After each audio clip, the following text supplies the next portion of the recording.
దొక్కముక్క మిట్టతల భగవంతుడమ్మ కోతి అవతారం ఎత్తి ఇద్ది మీద కూర్చున్నారు. అమ్మాయిలు చూశారు. చూడగా చూడగా కళ్ళన కాటికి కాళ్ళక పారేయడం కొత్త బట్టలు ఎవరు కొన్నాయి? అమ్మాయిలు చూసుకున్నారా? పేర్లిట్టారే. భలే ఒలోలే చిన్నక్క ఎవళ్ళ పెద్దక్క అది యుద్ధి మీద వచ్చేడే కోతిలాగున్నాడే.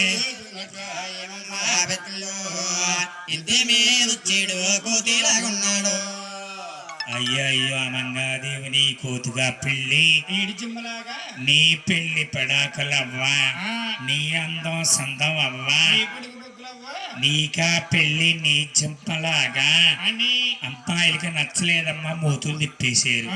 మూతులు తిప్పి ఊరుకున్నారా? ద్వారకాపట్నం వెళ్ళారు. మంగాదేవి తండ్రితో అంటున్నాడు, ఏమయ్యా అలమాదారుకుడా, నీ అల్లుడిని చూసేవా చూడలేదా? అతను ఎద్దు మీద వచ్చాడు. ఆ పన్నెండు మంగన తీసుకెళ్ళి అన్నారు అమ్మాయిలు. ఆ మాటలు మంగాదేవి తండ్రి ఆలకించి, ఏమిటి నా అల్లుడు గారు కోత, ఇది దగ్గర సంబంధం. కొంతమంది కిట్ చెప్తారు, అల్లుడు గారిని మనమే చూడాలని. మంగాదేవి తండ్రి బయలుదేరి వస్తున్నాడు.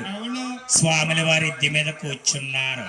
వచ్చే మామయ్యను చూసి, నా మామయ్య కూడా అనుమానం వచ్చిందా, నన్ను చూడడానికి వస్తున్నావా అని భగవంతుడమ్మా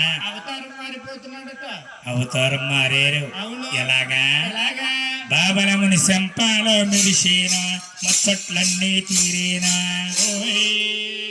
కాలంబా తీరింద కొనరప్పాలో మెరిసే తీరాయో కాలంబో తీరేందో కనురెప్పాలో మెరుసు. 99 సంవత్సరాలు గడిచిపోయినటువంటి ముసలవాడైపోయాడు.